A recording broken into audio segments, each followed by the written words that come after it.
Hello and welcome to the show. This is Diplomatic Insight from Ethiopian Broadcasting Corporation with me, Gzachew Derre.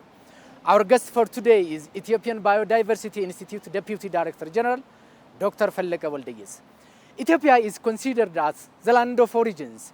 Different floras and faunas are found in Ethiopia. Ethiopians took the initiative to plant trees a few years back. As we remember, Ethiopians plant more than 350 million trees in a single day. By this year, Ethiopians are grooming themselves to plant 500 million trees in a single day. What impact does it have in combating climate change? What role also it can play in promoting Ethiopia's green diplomacy? Do stay with us.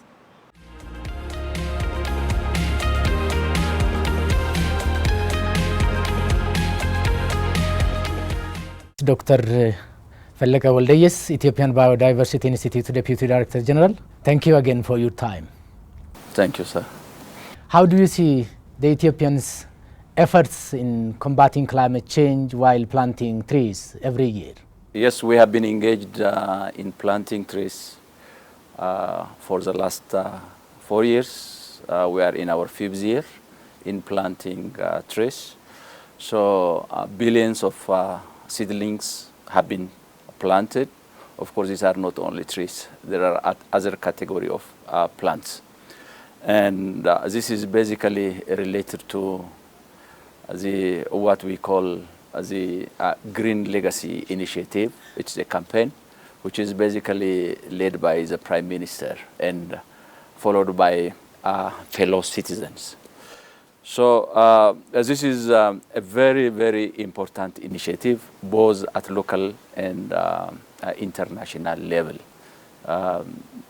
Just based on your question, we are at the era of climate change. The global community is very much bothered about increasing temperature at the global level or global warming. So it is a fundamental step to plant trees that absorb gases that contribute to global warming. So in terms of global climate change, such kind of initiatives would have a very wide-reaching impact.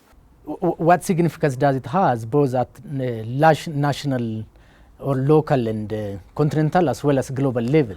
The Green Legacy Initiative at the national level, it has several benefits. It's not only related to climate or temperature or environmental regulation. In the first place, of course, it is useful for restoring our vegetation cover. Ethiopia had proportionally a good vegetation cover some 100 to 200 years ago. This vegetation cover has been reduced very significantly, and now we are at a critical stage. We need to regain at least some of this vegetation, particularly in terms of forests, woodlands.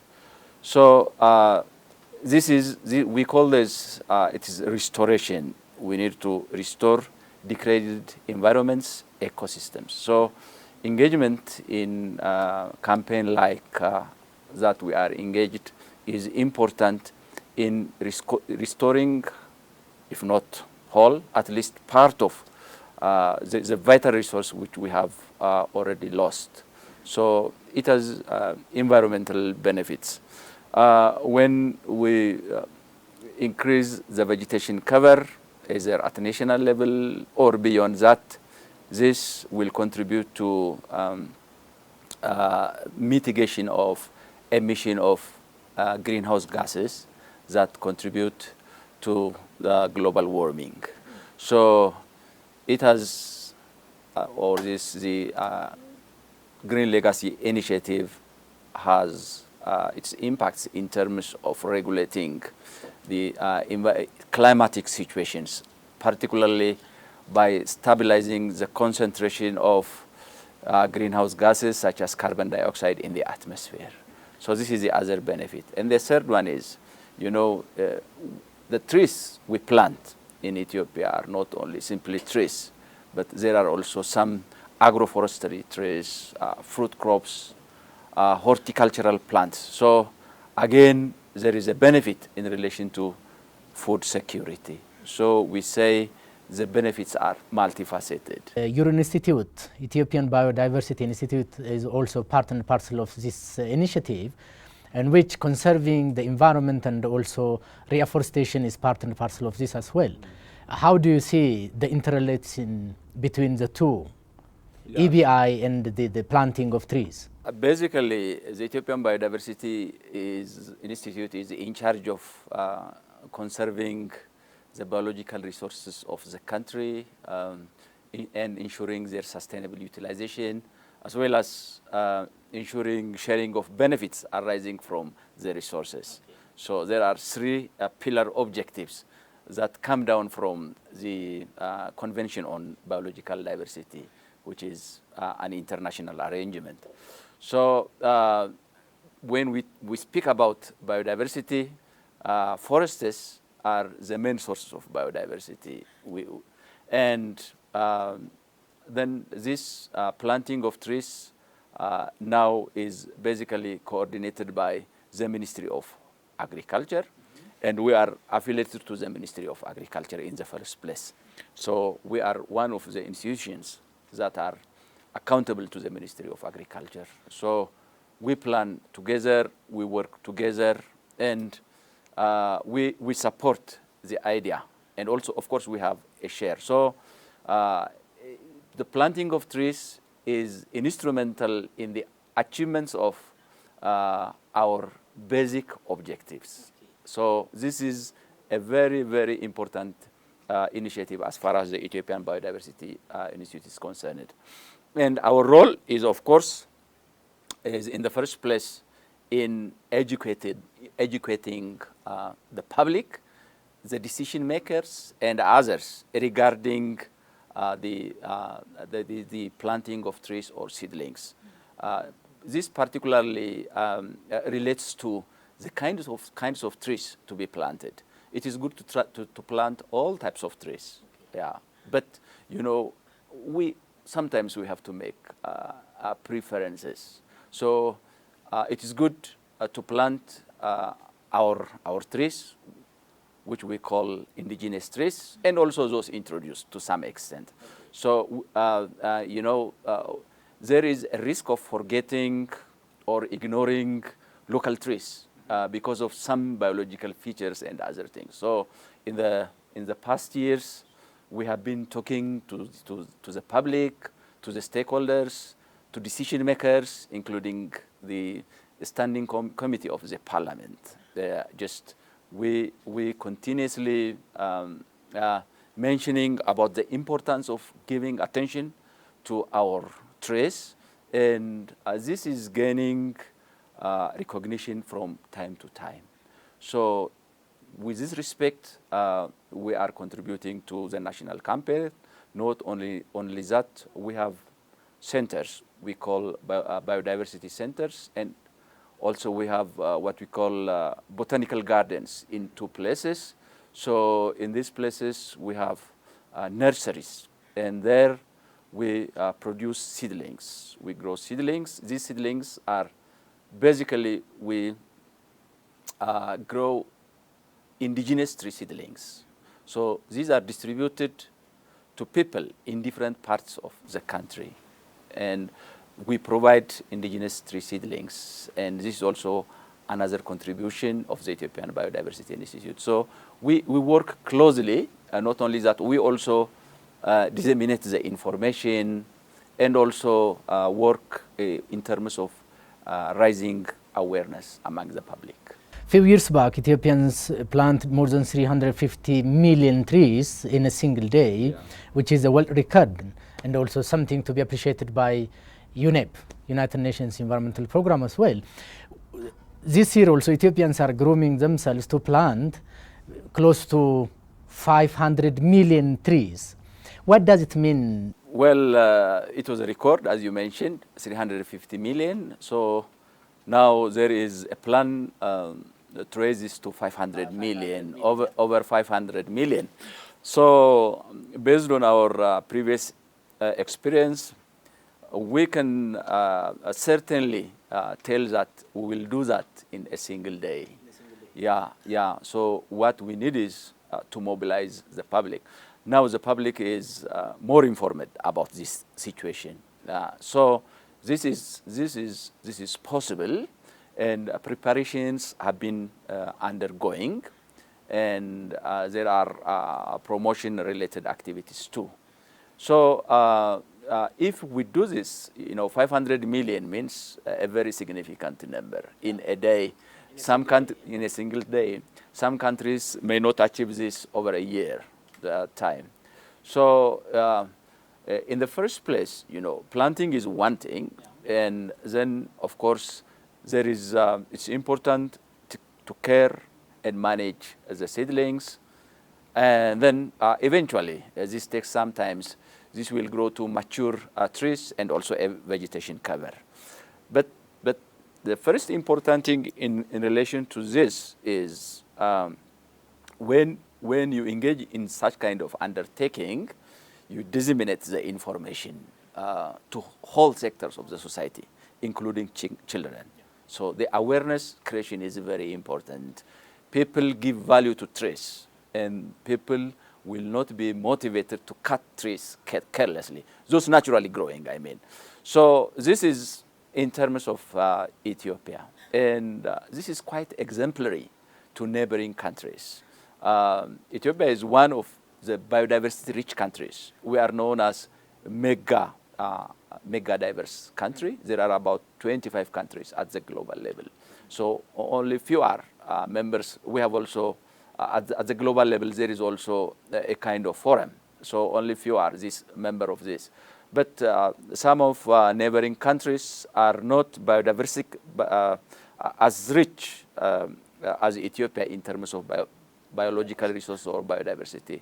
So really, if they learn from the Ethiopian experience, they would benefit very much. So Ethiopia, as it has always been mentioned, doesn't want to just retain or hold this practice or remain. Ethiopia doesn't want this practice to remain only in Ethiopia. There have been efforts also to involve neighboring countries.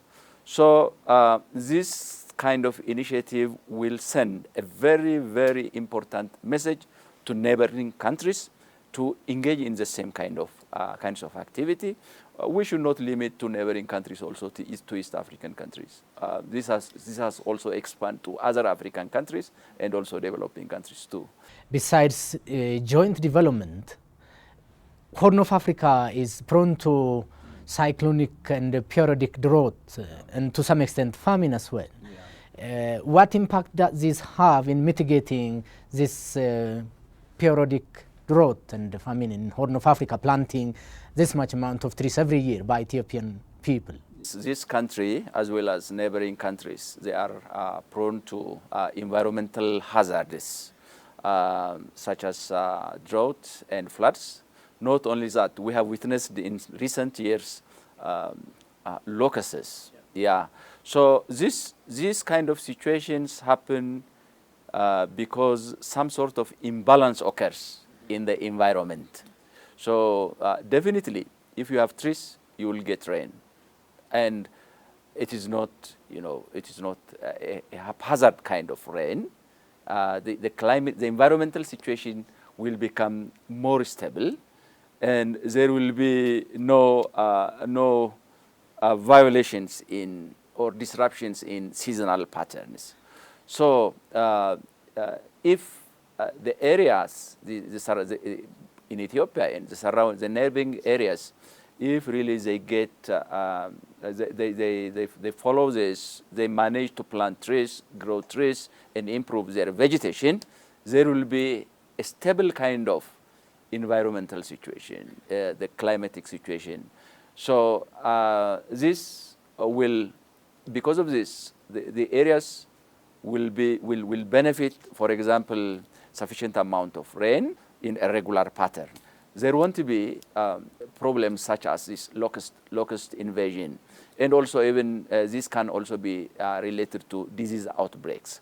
So such kind of practice is very important, or such kind of exercise is very important in mitigating environmental hazards, as well as reducing the impacts of unexpected impacts of environmental changes. Ethiopians have well-established experience and also have firm stand in sharing resources.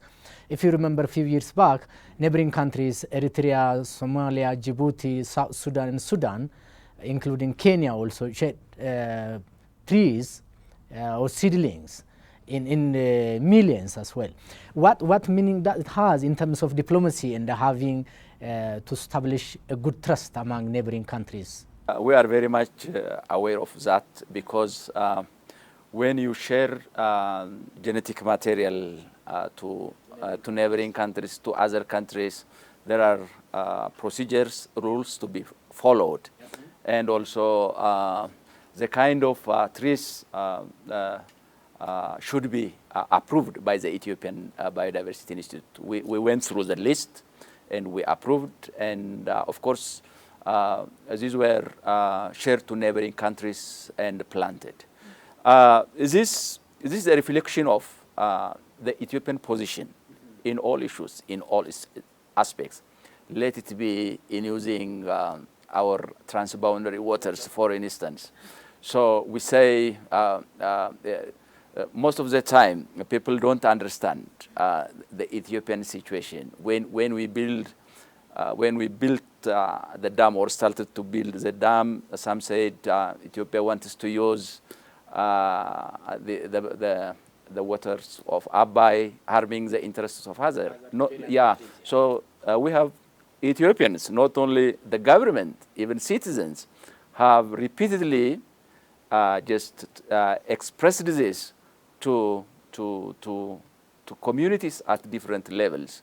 So our interest is to bring development in this country, and we cannot develop independently. So long-lasting sustainable development and peace can be achieved if we grow together. So the tree planting campaign, or just sharing these seedlings, planting in neighboring countries, it aligns with this kind of policy direction of the government in general. So this is a very, very important kind of practice and trend, or it is direction. In the first place, we share borders with many countries. Some of the inhabitants of particularly the peripheral areas of Ethiopia, the nationality groups, they cross borders, sometimes with their cattle. There is movement, cross-border.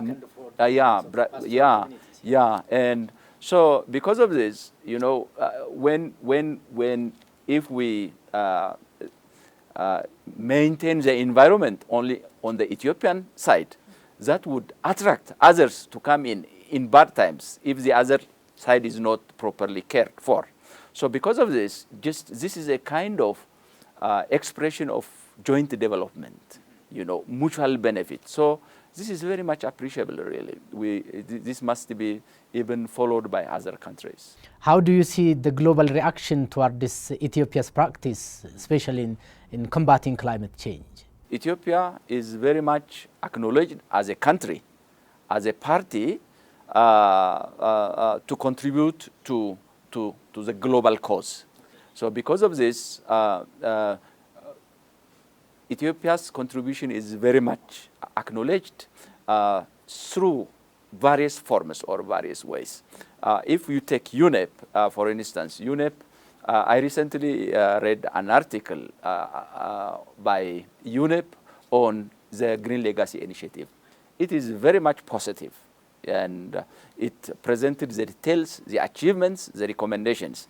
So this is we can say that the global community is also aware of what we are trying to do, what we have already achieved, what we aspire to achieve.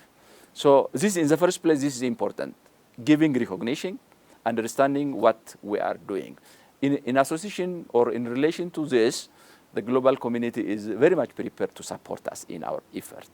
So it is both in diplomatic terms as well as in development terms. We are we can say we have started to enjoy the fruits of our efforts. Globally, few individuals being an environmental activist, we can take Vandana Shiva from India or a Nobel laureate from Kenya, Wangari Maathai. They are exercising and taking the initiative toward this environmental issues and environmental conservation. It is part of image building, part of diplomacy, and part of environmental conservation. So how do you see that? There are few scholars or activists that do really remarkable jobs, and these people appear in different spots across the globe. Yeah. So Ethiopia, perhaps most Ethiopians may not know about that. We had also a very senior, highly reputed person. You may know the late Dr. Tewolde Birhan Gebre እግዚአብሔር, who negotiated not only Ethiopia, representing not only Ethiopia, but the South world. So there are, even these days, we have people working in this area. We have people from Addis Ababa University, very serious people who have contributed to the study, the recording of the floral, the plant resources of the country, not only one. There are a dozen of them. So the thing is, there is always a gap, you know, to bring such kind of scholars to the attention of the public. Then different operators should work together in harmony, in collaboration. Of course, the media come first. These days, we see some improvements. Media people are engaging in environmental issues, promoting the environmental related, sometimes concerns also, educating the public. The other one is the scientific community, the scholars, yeah, and also the decision makers or the policy makers. And there are also the other operators, including the non-governmental organizations on the public. So the lack just in gaining recognition of the contribution of some of the scholars is related to the very weak interface between these entities, these stakeholders. So it is a very good issue which you have raised. So we need to give attention to this aspect, so as to come with really Ethiopians. As you said, some are even nominated for Nobel Prize. Yeah, so we have to work in that direction. But the important thing is those people should take the initiative, and they bring to the attention of the public, the broader public, their contributions. From tragedy of the commons to collective solution, Ethiopians have to be an environmental activist, which means part and parcel of environmental diplomacy too. What is to be done to make this rhetoric, to change it into reality? I can say it's a very good start at the moment. So we have done only 4 years. Yeah. So as you said, really restoring the environment, establishing a very conducive kind of living environment, a healthy environment, that means, with appropriate vegetation cover and functioning ecosystems. This takes decades, you know. So there are countries who manage to do this over 40, 50 years around the world. Basically, this has happened after the Second World War in Europe, for instance. So we can do that. When we do that, you know, our intention is, in the first place, to ensure the existence of the present generation, and also not to compromise the interests, the benefits, and also the existence of the coming generation. So in this regard, what Ethiopia has started in terms of green diplomacy, this is engagement. So when we say this, it is engaging in terms of negotiating in environmental issues and implementing environmental issues when we speak about green diplomacy. So we are considered as a very reliable partner in the first place. This is very important. For example, if we involve in some international processes, so if there are contributors to be nominated to take part in a certain kind of preparation, it can be, for instance, preparation of protocols, procedures, documents. So Ethiopians are given the priority. Of course, there is a quota system. So this is an achievement because we are really securing trust in the first place by our neighbors, by fellow Africans, by international community members. So what I would say is Ethiopia is doing well, and also Ethiopia's green diplomacy is getting momentum. And this is solely based on our performance. If you take the Green Legacy Initiative or the tree planting, we plant billions of trees. For example, this year we are planning to plant more than 6 billion seedlings, as you know, close to 6.5. So basically, the resource comes from Ethiopia. Yeah, we are not asking anybody just to give us. Do you see? This is an indication that we can stand by ourselves. So, and we can do things what we plan. So this really forces others to give us respect, recognition, and to consider us a reliable partner. So, and also, of course, this will also prompt others to come to Ethiopia, to visit Ethiopia. This has also contributions in terms of tourism, as we have said. So generally, I can say we are just beginning. It's only 4 years. Yeah. So you can imagine what we would achieve in 10 years if we continue at the same pace. So then what we need is really to stick to the principle, to our principle. So, and also to contribute, to make the maximum effort to achieve, and as things that have already happened indicated, this would definitely be achievable. Environmental conservation is a lifelong process. This is not an overnight issue or left to a certain group of people or world. How do you see Ethiopia's green diplomacy? Planting trees is only one face of the issue. You know, planting trees would contribute, but if we simply plant and if we don't pay attention to other issues, including our behavior of, for instance, using resources, so the aspired objective would not be achieved.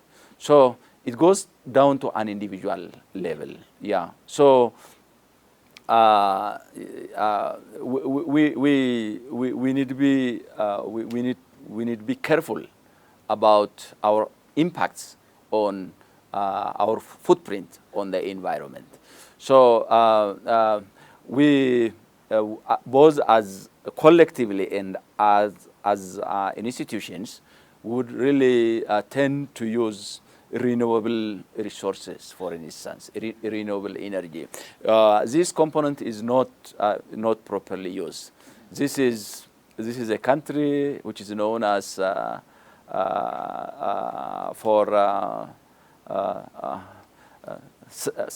what we call 13 months of sunshine. Yeah.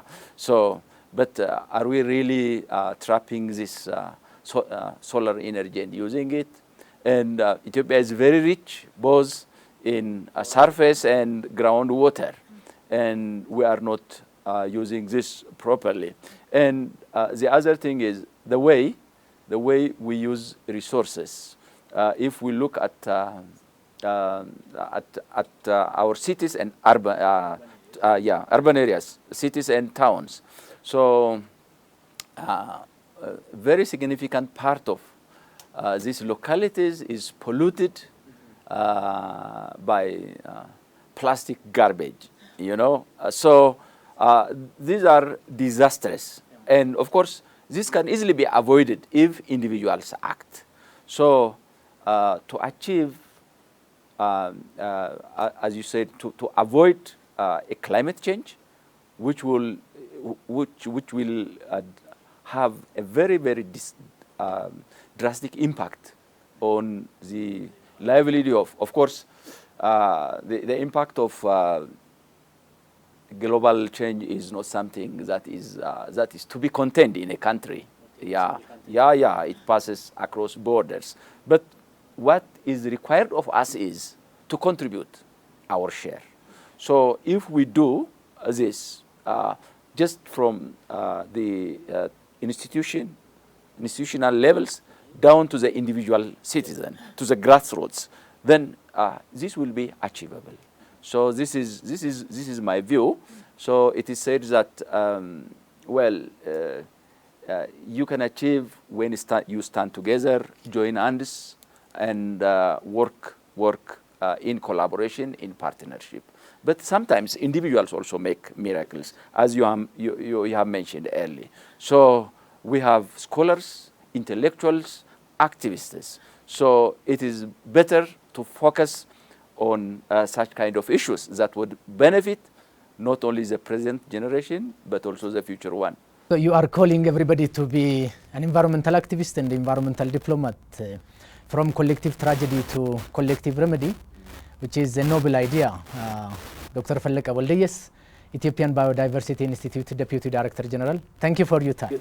Thank you for coming. We are also grateful to EBC just for giving such kind of opportunity. And it's my hope that we'll have we'll continue with this trend in the future. Yeah, exactly. We'll keep in touch, and thank you very much. Thank you. Viewers and listeners, by this we end our today's edition of the program. Until we meet with another edition of program, thank you for watching. Bye for now.